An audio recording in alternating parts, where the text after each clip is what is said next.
Martha and I were talking about your sermon all week, Dr. Harper. In just 2 short years, you've truly taken on the spirit of Brooklyn. Well, that's very gratifying, Miss Brewster. Well, you see, living next to the church all our lives, we've seen so many ministers come and go, and we always say Brooklyn spirit is the friendliest, and we don't think of your sermons as sermons, but as friendly talks. Personally, I've always enjoyed my talks with Cardinal Gibbons. Oh, have I met him yet? No, dear, not yet. Are the biscuits good? Bully! Won't you have another biscuit, Dr. Harper? Oh no, I'm afraid I'll have no appetite for supper. I always eat too many of your biscuits just to taste that lovely jam. But you haven't tried the kinks yet. Why, we always put a little apple in it to take the tartness Oh, out. no, thank you.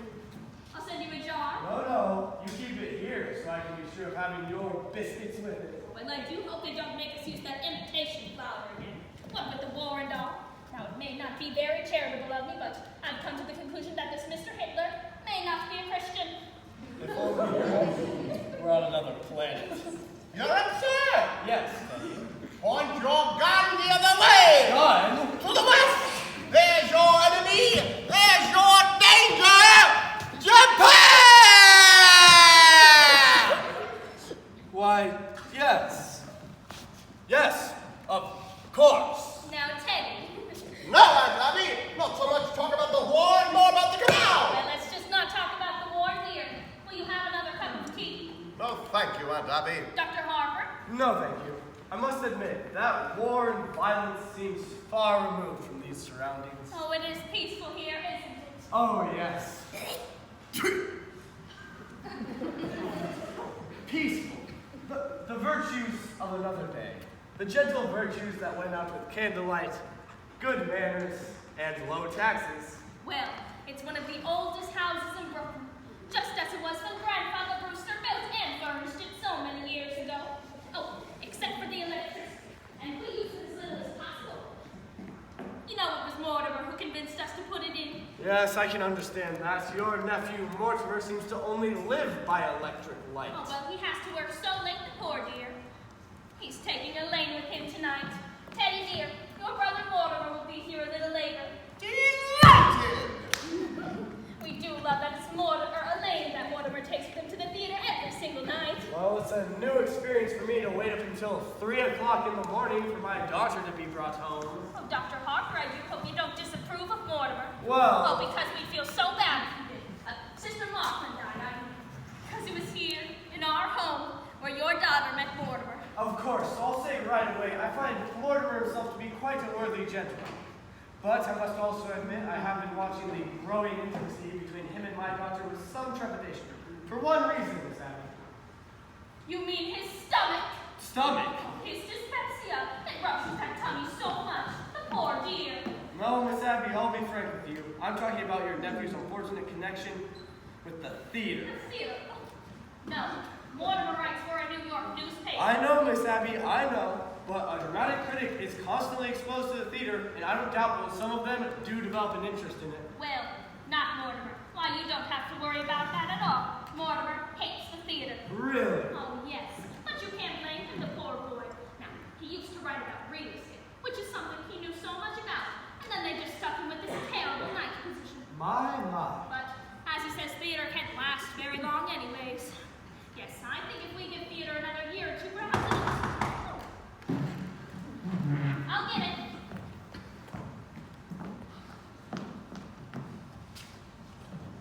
Hello, Mrs. Brophy. Hello, Miss Brewster. How are you, Miss Klein? Very well, Miss Brewster. What news have you brought me? Colonel, we have nothing to report. Splendid! Thank you, gentlemen. At ease. You know Dr. Harper? Sure, hello, Dr. Harper. We've come for the toys for the Christmas fund. Oh, yes. Oh, that's great work you women do. Fixing up discarded toys to give children a happier Christmas. It gives us something to do when we have to sit around the station. You get tired playing cards and you start cleaning your gun and first thing you know, you've shot yourself in the foot. Oh, Jenny, go upstairs and get that big box for your Aunt Martha's room, please. Now, how is Mr. Brophy? Oh, Mr. Brophy has been quite ill, Dr. Harper. Pneumonia. Oh, I'm sorry to hear that. You know, Oh, he's fine.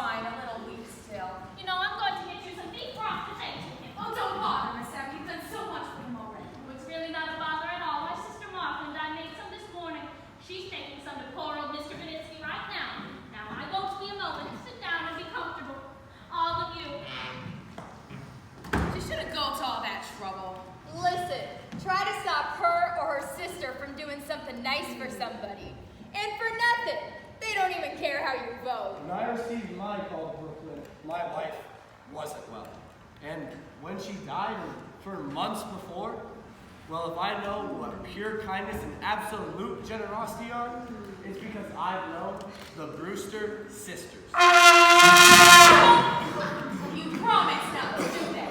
But I have to call a cabinet meeting to get the release of those supplies.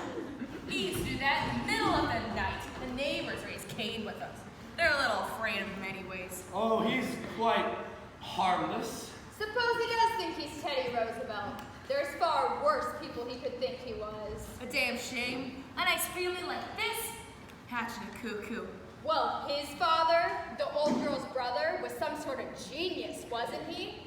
And their father, Teddy's grandfather, seems to me he was a little crazy himself.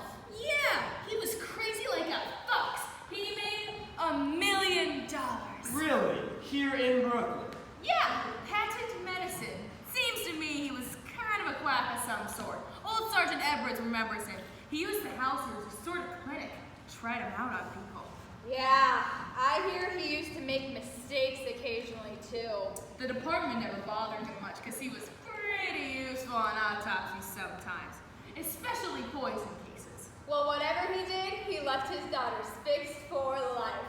Thank God for that. Not that they ever use any of it on themselves. Oh, I'm well acquainted with their charities. You don't know a tenth of it.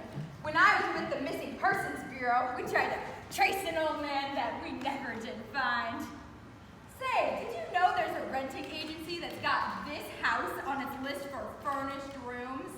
They don't rent rooms, but you can guarantee that anybody who comes in here looking for a room leaves with a good meal and a few dollars in their kick. It's just their way of finding people to do some good to. Well, now isn't this nice? Good afternoon, Miss Brewster. Good afternoon, Miss Brophy, Dr. Harper, Miss Clyde. How are you, Miss Brewster? We stopped by for the Christmas toys. Oh, yes, Teddy's Army and Navy. They wear out their all. The colonel's upstairs after him. It seems the cabinet has to okay. Oh, yes, of course. Oh, and I do hope Mr. Brophy's better. Oh, he's fine. Your sister's getting some soup for me to take to him. Yes, we made that this morning. I just took some to a poor man who broke ever so many bones. Oh, good morning, Martha. How is Mr. Beninsky? Well, dear, I'm afraid it's pretty serious. The doctor was there, and he says he's going to amputate in the morning. Oh, can we be present? No! Oh. I asked him, but he says it's against the rules of the hospital. You couldn't be of any service. Plus, you have to spare yourself something. Well, here's the broth, Mrs. Brophy. Make sure it's good and hot. Yes, ma'am. This is very well. It'll make a lot of kids happy. That O'Malley boy sure is nuts about his soldiers. That's General Miles. I've retired him. What's this? The Oregon! Teddy, dear, put it back. But the Oregon goes to Australia. Now, Teddy, you behave yourself. No, Agami! I've given my word to fighting for peasants! But Teddy, what's the difference what kid gets it? Bobby Evans, Izzy Cohen. We'll run along, ma'am. Thank you very much. Not at all. Goodbye. Goodbye. Well, I'd better be headed home too. Oh, Dr. Harper, before you go, I was... John! John, the blockhouse! The blockhouse. The stairs are always San Juan Hill.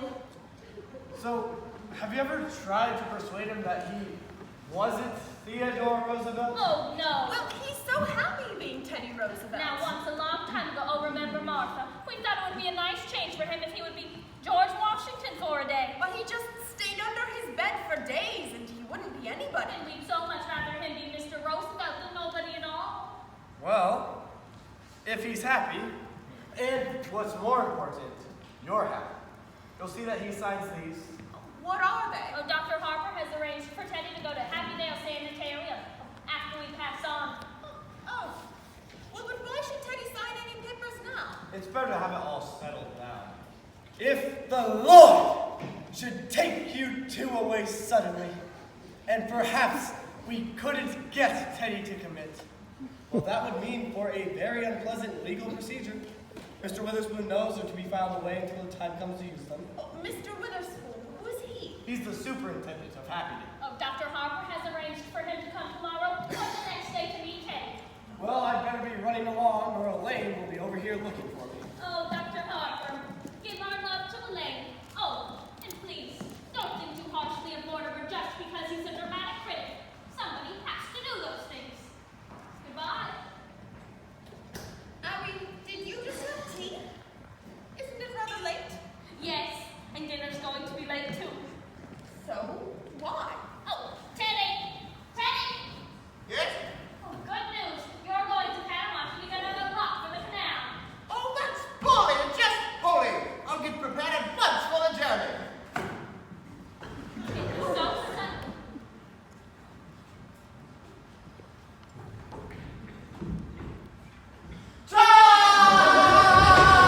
Abby, while I was out? Well, I didn't know when you'd be home and Dr. Harper was coming for tea. But all by yourself? Oh, I got along just fine, dear. Well, I'll run right downstairs and see. Oh, Martha, there was no time. I was all by myself. Well, Go look in the window seat, dear.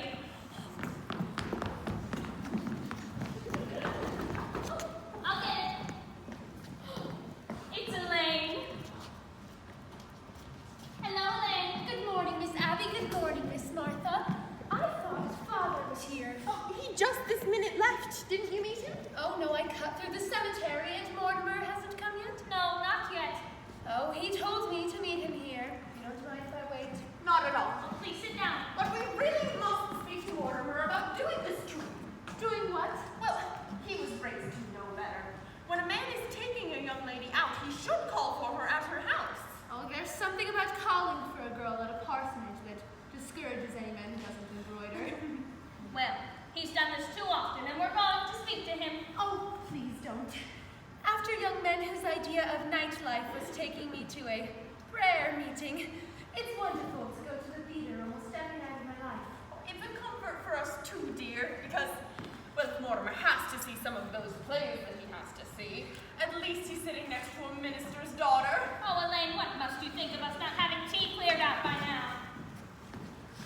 Now, don't deal with anything in the kitchen until Mortimer comes, and then I'll help you. Mortimer should be back any minute now. Still, Father must have been surprised not to find me at home. I'd better run over and say goodnight to him. It's a shame you missed him, dear. If Mortimer comes, you tell him I'll be right back. Oh, hello, Mort. Hello, Elaine. Hello, Aunt Martha. Abby! Mortimer's here! Were you going somewhere? I was just going to tell Father to wait up for me. Ah, didn't know that was still being done. Even in Brooklyn. Hello, Mortimer. How are you, dear? Oh, I'm all right, Aunt Abby, and you look well. You haven't changed much since yesterday. Oh, it was yesterday, wasn't it? Well, we're seeing a great deal of you, Mortimer. Now, please sit down. Abby, haven't we something to do in the kitchen? Huh? You know, the tea thing? Oh, tea things. Well, we're going to go, and you just make yourselves at home and just, Make yourselves at home.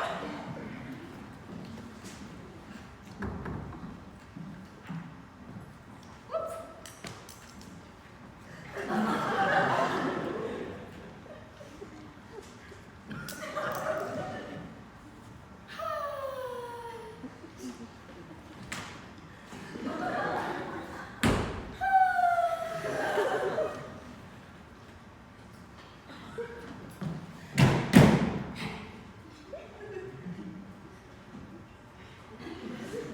Well, can't you take a hint? No. That was quite obvious. A lack of inventiveness, I should say. Well, yes, that's exactly what you'd say. Where do you want to go for dinner? I don't care. I'm not very hungry. Well, I just had breakfast. Suppose we wait until after the show. But that'll make it pretty late, won't it? Not with the little stinker we're seeing tonight. From what I've heard, we'll be at Blake's by 10 o'clock. You ought to be fair to these plays, Mortimer. Are these plays fair to me? I've never seen you walk out on a musical. That musical's not opening tonight. Oh, no. Darling, you'll have to learn the rules. With the musical, there are at least 3 changes of title and 4 postponements. They really liked it in New Haven, but it needs a lot of work. Oh, I was hoping it was a musical. You have such a light mind. Not a bit. After a serious play, we joined the proletariat in the subway, and I listened to a lecture on the drama. After a musical, you bring me home in a taxi, and you make a few passes. Oh, now, wait a minute, darling. That's a very inaccurate piece of reporting. Oh, I will admit that after the Behrman play, you told me I had authentic beauty. And that's a hell of a thing to say to a girl. But it wasn't until after our first musical, you told me I had nice legs. And I have, too.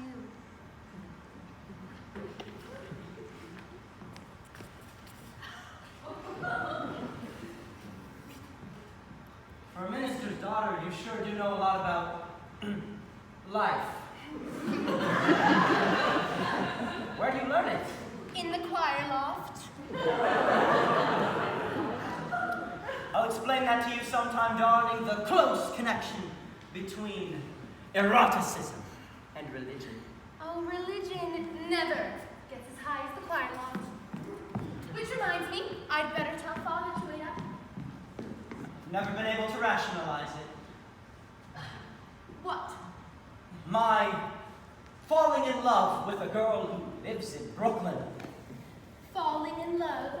You're not stooping to the articulate, are you? The only way I'll be able to regain my self-respect is if I keep you here in New York. Did you say keep? No! I've come to the conclusion that you're merely holding out for legalities. Well, I can afford to be a good girl for quite a few years yet. And what if I can't wait that long? Or can we be married in a hurry, say, tonight? I'm afraid my father will insist on officiating. Oh God, I bet even your father can make a marriage service sound pedestrian. I don't suppose you're writing a review on it. My apologies, darling. It's an occupational disease. I better give that play tonight good notice. Now, darling, don't pretend you love me that much. Oh, and remember not to tell your father to wait up for you tonight. I think I'd better tell him to wait up. I'll telephone the Winchell and have them publish the banns. Nevertheless... All right. All right. Everything formal and legal, but no later than next month. Mortimer! I'll talk to Father and have him set a date. No. We'll wait and see what's in rehearsal. There are plenty of first nights. Hello, Mortimer! How are you, Mr. President? Bully, just bully. What news have you brought me? Just this, Mr. President. The country is squarely behind you. I know! It's wonderful, isn't it? Well, goodbye. Goodbye. And where are you off to, Teddy? Panama!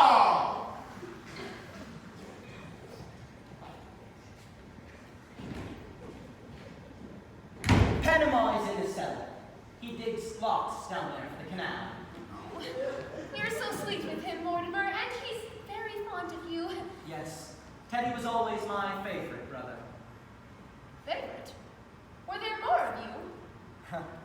Yes, there was another brother, Jonathan. Well, I've never heard of him. Your aunt's never mentioned him. No, we don't like to talk about Jonathan.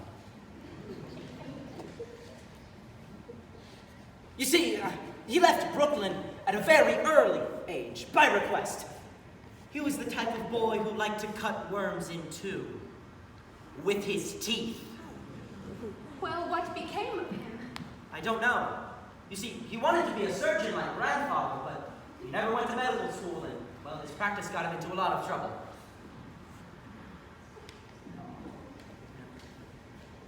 Aren't you two going to be late for the theater? No, we're not going to get until afterwards, so we won't have to leave for another half an hour. Well, then I'll leave you two alone again. Oh, don't bother, dear. I'm going to go run over and speak to Father. Before I go out with Mortimer, he likes to pray over me a little. I'll cut through the cemetery prayer doesn't take too long. I'd like to have time to lead you by distilled waters.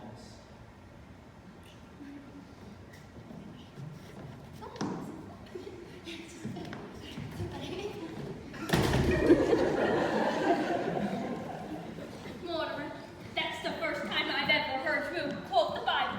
I knew Elaine would be a good influence on you. Yes. Oh, by the way, I'm going to marry her.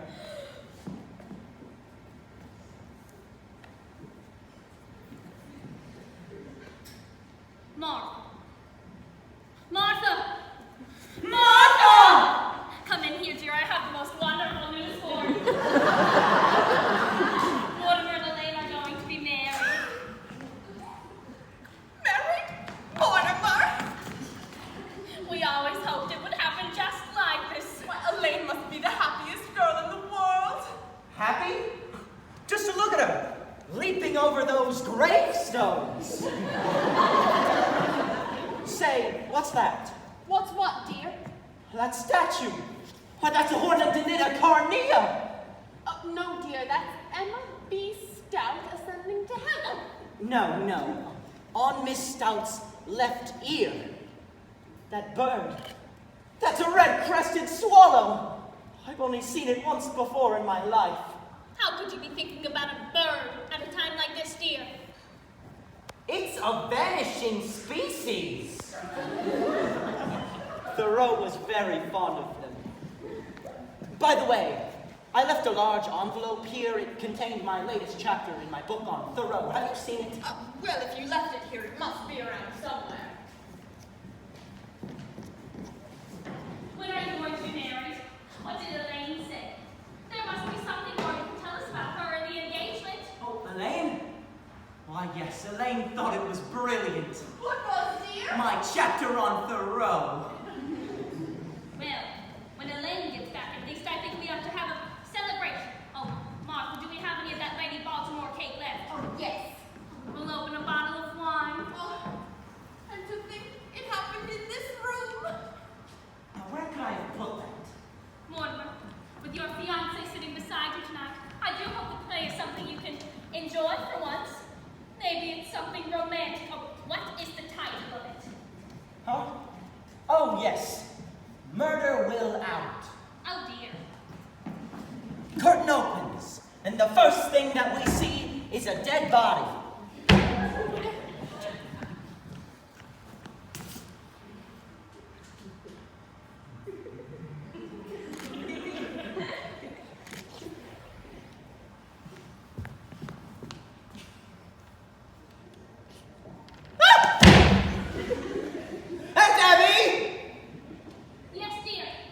Going to have Teddy committed to that sanitarium. What was it? The Happy Day. Oh, yes, Dr. Harper came by this earlier today. Oh, the papers are all signed over there on the table. He's got to sign them right away. Well, that's what Dr. Harper thinks as well. Then there won't be any legal difficulties after we pass on. No, he's got to sign them this minute. He's down in the cellar. Get him up here, right away. There's no such hurry as that. No, when Teddy's down in Panama, you can't put his mind on anything else. Look, Teddy has to go to Happydale now. Tonight. No, dear, that's not until after we are gone. Right away, I tell you. Right away. Mortimer, what's the meaning of all of this? Why, we'll never be separated from our Teddy. Aunties, I have some frightfully shocking news for you, but we're all just going to have to try and keep our heads through all of this. You know that we've sort of humored Teddy because, well, we thought that he was harmless. Why, he is harmless. He was harmless. That's why he has to go to Happy Day. When he has to be confined. Now, Mortimer, what is the meaning of all of this? About your own brother, no less. If you have to know sometime, it might as well be now. Look, aunties, Teddy's killed a man. Nonsense, dear. There's a body in the window seat. Yes, dear, we know.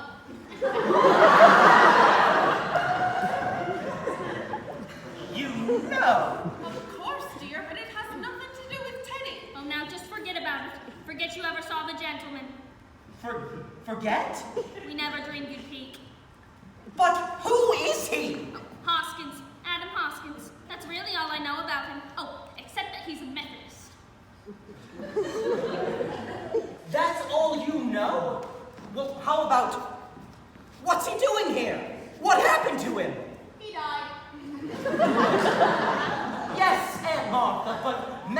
don't just crawl into window seats and die.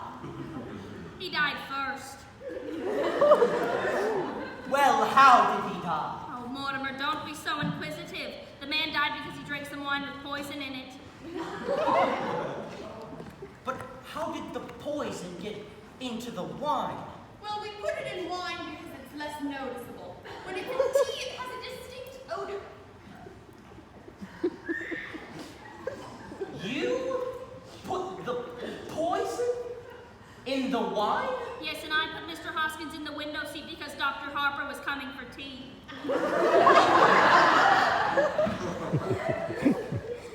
So, you knew what you'd done, and you didn't want Dr. Harper to see the body? Well, not at tea. That would be quite rude.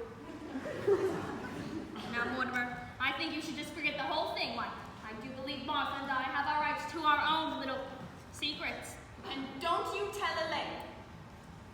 Oh, Abby, while I was out, I dropped in on Mrs. Schultz. She's doing much better, but she does want us to take Junior to the movies again. Oh, well, we must do that tomorrow or the next day. Yes, but this time we're going somewhere that we want to go. Junior is not going to drag me into another one of those scary pictures. Hello. City desk. Let me speak to Al, please. Al, yes. Do you know who this is? Yes, that sounds right. Say, Al, when I left the office this morning, did I tell you where I was going? Of course, but what did I say? Uh-huh. It would take me about 30 minutes to get to Brooklyn. Say, Al, what time have you got? Ah, so I must be here.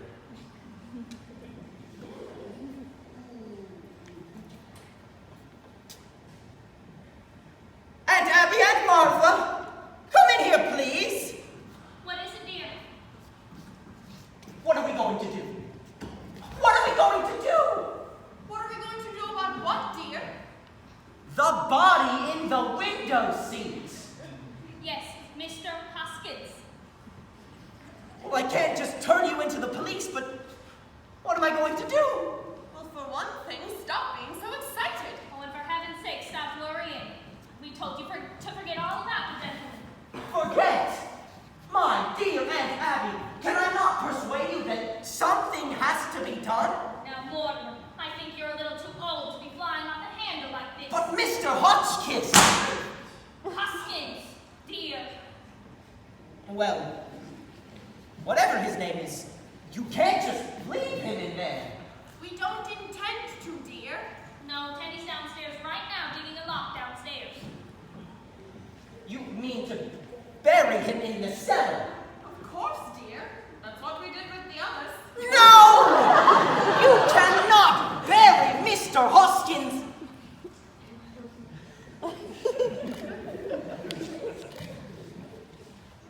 Did you say others? The other gentleman.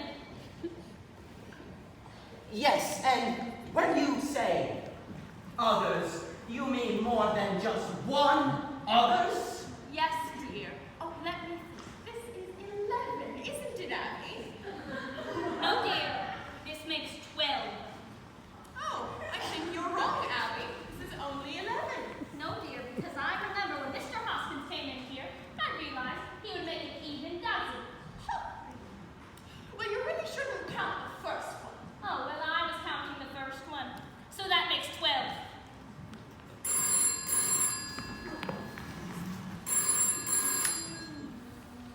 Hello? Oh, Al. It's good to hear your voice. Oh, anyways, they're all down in the cellar right now. We can go show you. What? No, Al, please. I'm sober as a lark. Listen, I just called because I was feeling a little pirandello. Pirandello? You know what? Forget it. You wouldn't understand. Listen, Al. You've got to get a hold of George. He has to cover the play tonight. I can't make it. No, Al. You're wrong. Look, I'll tell you about it tomorrow. Well, George has to cover the play tonight. Look, this is my department, and I'm running it. Now you get a hold of George! let's see. Where were we? 12! Yes, Abby thinks we ought to count the first one, and that makes 12. All right. Who was the first one? Oh, Mr. Midgley. Oh, he was a Baptist. Of course, I still think we can't claim full credit for him because he just died. Martha means without any help from us. You see, Mr. Midgley came in here looking for a room one day. It was right after you moved to New York. Oh, and it seemed like a waste of a room when there were so many other people who needed it. He was such a lonely old man. All his kith and kin were dead, and it left him so unhappy and forlorn. We felt so sorry for him. And when his heart attack came, and he died in that right there chair. Looking so peaceful. Oh, remember, Martha, oh, we knew then and there that if we could help lonely old Ben to the same peace, we would. He died in that chair? How awful for you. Oh no, dear. Why, it was actually rather like old times. Your grandfather always used to have a cadaver or two around the house. You see, Teddy had been digging down in Panama, and he thought Mr. Midgley was a yellow fever victim. Oh, that means he had to be buried immediately. So we all went down to Panama and we put him in the lock. Now that's why we told you not to worry, because we know exactly what's to be done. So then that's how all this started then. A man walking in here and then dropping dead. Well, we knew we couldn't rely on that happening again, so... Do you remember those jars of poison that have been up on the shelves in Grandfather's laboratory all these years? Oh, and you know your Aunt Martha's knack for mixing things. You've had enough of her piccalilli. Well, dear, for 1 gallon of elderberry wine, I take 1 teaspoon of arsenic, then add half a teaspoon of strychnine, and then just a pinch of cyanide. Should have quite a kick. Oh, yes. Why, one of our gentlemen had enough time to say, how delicious. Bleh. Well, I'd better go get things started in the kitchen. Oh, Mortimer, we do hope you could join us for dinner. I'm trying out a new recipe. I couldn't eat a thing. Well, I feel so much better now. You have to wait for Elaine, don't you? How happy you must be right now. Well, I'll leave you alone with your thoughts.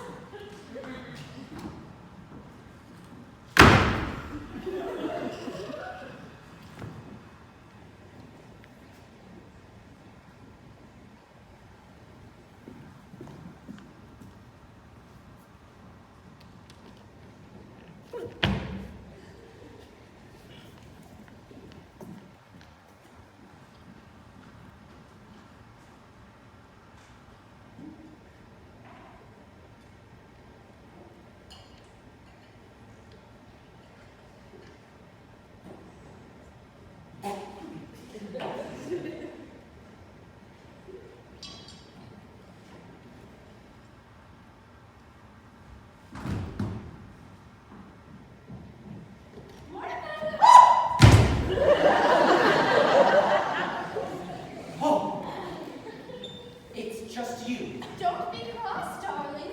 Father could see that I was excited, so I told him about us, and that made it hard for me to get away. Listen, he's not going to wait up for us tonight. Look, Elaine, you have to go home. I'll call you up tomorrow. Tomorrow? Yes! You know I always call you every day. Or 2. But we're going to the theater tonight. No. No, we're not. Well, why not? Look, Elaine, something's come up. Oh, darling. Mortimer, you've lost your job? No! I have not lost my job.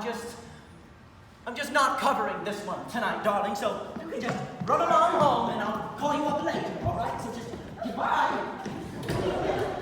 I've got to know what happened. Certainly you can tell me. Actually, I can't. You're going to be married. Married? Oh, have you forgotten that not 15 minutes ago you proposed to me? I did? Oh, Yes, certainly I did. Well, as far as I know, it's still on, so you just run along.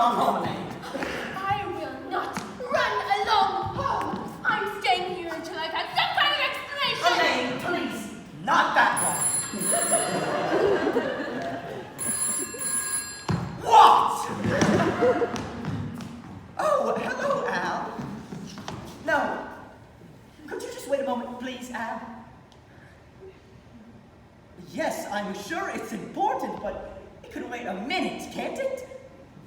Hold on. Look, Helene, you're a sweet girl, and I love you. But I'm dealing with something right now, so I want you to go home and wait until I call you. Don't try to be masterful. You know, when we're married and I have my own problems to deal with, I hope you'll be less tedious and uninspired. And when we're married, if we're married, I hope I find you adequate. Elaine! Elaine!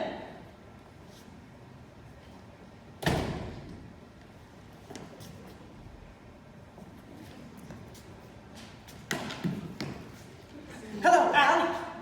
Al, please, it's me. It's Mort. Oh.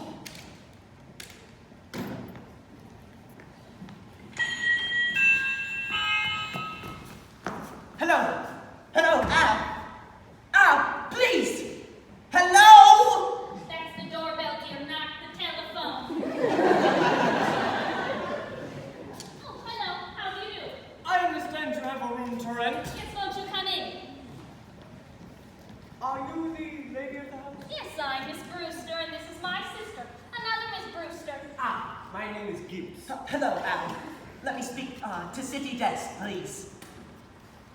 Al? City Desk? What? Oh, no. I'm sorry. Wrong number. Could I see the room, please? Oh, why don't you just sit down a minute and we'll get acquainted? That won't do much good if I don't like the room. Do you have a home in Brooklyn, dear? Oh, I haven't got a home. I live in a hotel. Don't like it. Hello, City Desk. Are your family Brooklyn people? Oh, I haven't got any family. All alone in the world. Yup. Well, Martha, I think you've come to just the right house. Please, sit down, sir. Hello, Al. Yes, it's Mort. No, we got cut off. Listen, Al, I can't cover the play tonight. That's all there is to it. I can't. Oh, what church do you go to? There's an Episcopal church practically next door. Oh, I'm Presbyterian. What is George doing in Bermuda? Well, certainly I told him he could go to Bermuda. Yes, it's my department, isn't it? Well, look, somebody has to cover the play tonight. Is there always this much noise? He doesn't live with us. Surely there's someone else around the office. Say, Al, what about the office boy, the bright one? The one we don't like. Well, certainly he's still around the place. Look, I'll hold it. I'd really like to see the room. It's just upstairs. Won't you have a glass of our wine before we start up? Oh, I never touch it. Oh, we make this ourselves. It's elderberry wine. Elderberry wine? Why, I haven't had elderberry wine since I was a boy. Yes, thank you. Well, certainly there's still some printers around the place. Say, Al, the fella who sets my copy, he ought to know what I write. His name's Joe, third machine from the left. But Al, he could be the next Burns Mantle. Do you have your own elderberry bushes? No, but the cemetery is full of them. No, Al, I am not drinking. But do you know what? I'm going to start right now. And do you serve meals? We might. Just see whether or not you like our wine, sir. Mortimer! Mortimer, not that.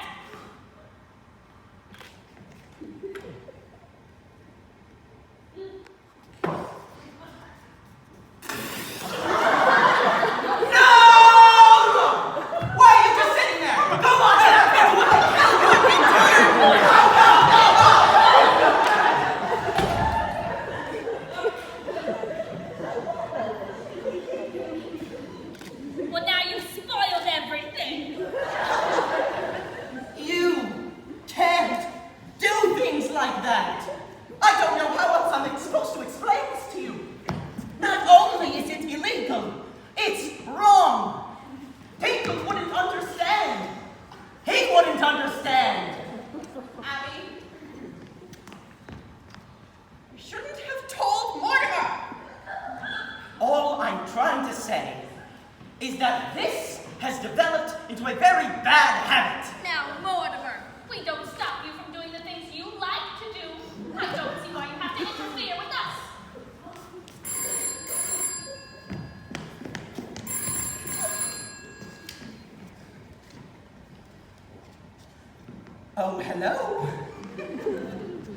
All right. I'll see the first act, and then I'll pan the hell out of it. You've got to do something for me, Anne. Get hold of O'Brien, our lawyer. No, the head of the legal department. But yes, have him meet me at the theater. Don't let me down, okay? All right, I'm starting now. Look, I've got to go to the theater tonight, and I cannot get out of it, but before I go, I want you to promise me something. Well, we have to know what it was first. You know that I love you, and I know you love me, and I would do anything in the world for you, so I just want you to do this one little thing for me. Well, what do you want us to do? Don't do anything! And I mean, don't do anything! Don't let anyone in this house, and leave Mr. Hoskins right where he is. Why? Because I want some time to think. I've got quite a little to think about. You know, I wouldn't want anything to happen to you. Now, what on earth could happen to us, Mortimer? Anyway, you'll do this for me, won't you? Well, we were planning on holding services before dinner. Services! Why, certainly.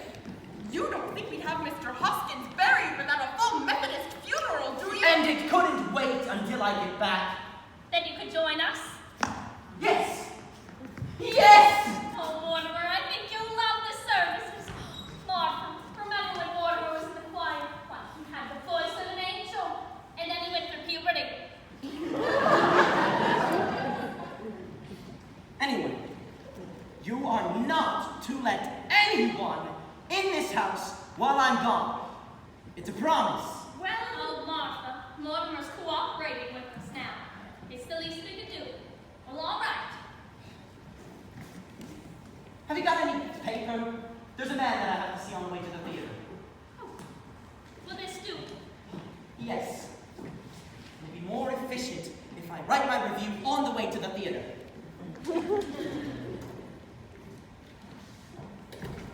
Mortimer didn't seem quite himself today. Yes, but I suppose why, Martha? Why? He's just become engaged to be married. I suppose that makes any man a little crazy. Well, I'm so happy for Elaine. And our honeymoon ought to give Mortimer a real vacation. I don't think he got much rest this summer. Oh, well, at least he didn't go kiting off to China or Spain. Oh, yes. I can never understand why he wanted to go to those places. Well, I think to Mortimer, the theater has always been pretty small potatoes. He needs something big to criticize. Like the human race. Oh, Abby, if Mortimer's going to be joining us for services, we'll need another hymnal. There's one in my room. You know, dear, it really is my turn to read for services. But since you weren't here when Mr. Hoskins was, I want you to do it. Oh, that's very sweet of you, dear. But are you sure you want me to? Oh, my dear, it's only fair. To him. Well, then I think I'll wear my black bombazine and Mother's old brooch.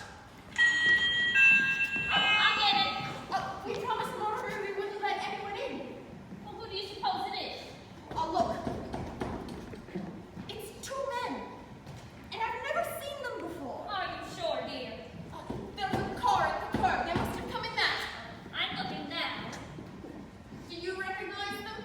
They're strangers to me. Well, we'll just have to pretend that we're not at home.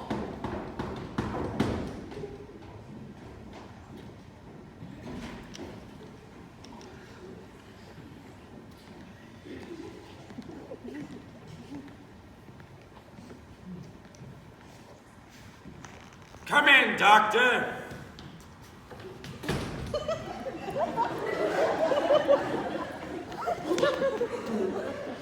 This is the home of my youth.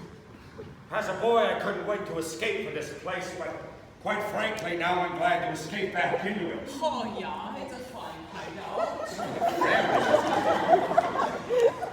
You know, there's something so unmistakably Brewster about the Brewsters. Hope there's a fatted calf awaiting the return of the prodigal.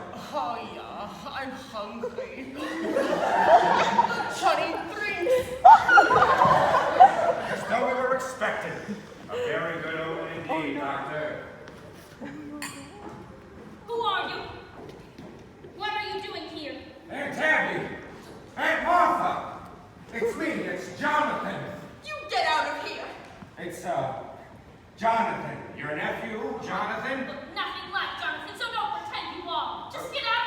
But I am Jonathan, and this is Dr. Einstein. Oh, and he's not Dr. Einstein either. Well, not Dr. Albert Einstein, Dr. Herman Einstein.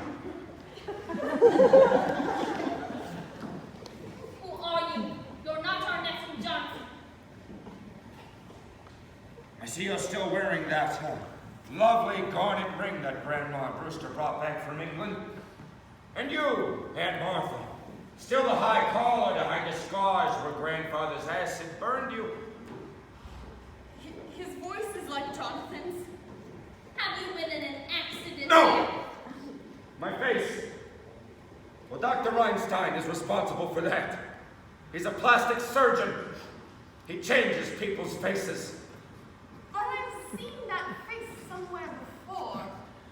Oh, Abby, do you remember when we went to the movies with that little shelf boy and I was so frightened? It was that face. No, you easy, Johnny, easy.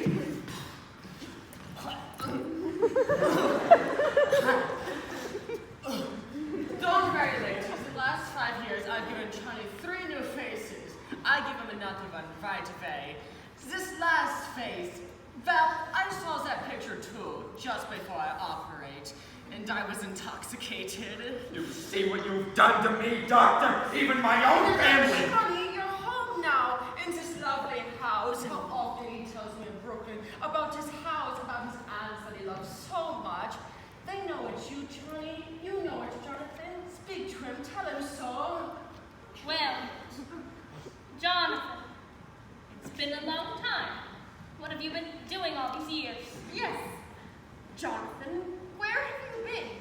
Oh, England, South Africa, Australia. The last 5 years, Chicago. Dr. Einstein and I were in business there together. Oh, well, we were in Chicago for the World Fair. Yes, we found Chicago awfully warm. Yeah, it got hot for us too. But we are so very grateful to be back in Brooklyn. And you, Abby, Martha, you two don't look a day older. You're just as I remembered you. Sweet, charming, hospitable. And dear Teddy, did he get into politics? My younger brother, Doctor. He was determined to become president. Teddy's fine. Still thinks he's Roosevelt. Mortimer's well, too. Yeah, I know about Mortimer. I've seen his picture at the head of his column. Evidently, he's fulfilled all of the promise of his early nasty nature. We're very fond of Mortimer. Well, Jonathan, it's nice to have seen you again. Oh, bless you, Aunt Martha. It's truly good to be home again. Well, we mustn't let what's on the stove boil over.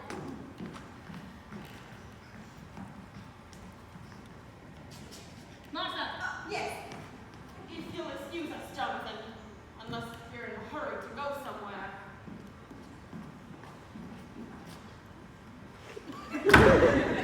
Well, Johnny, where do we go from here?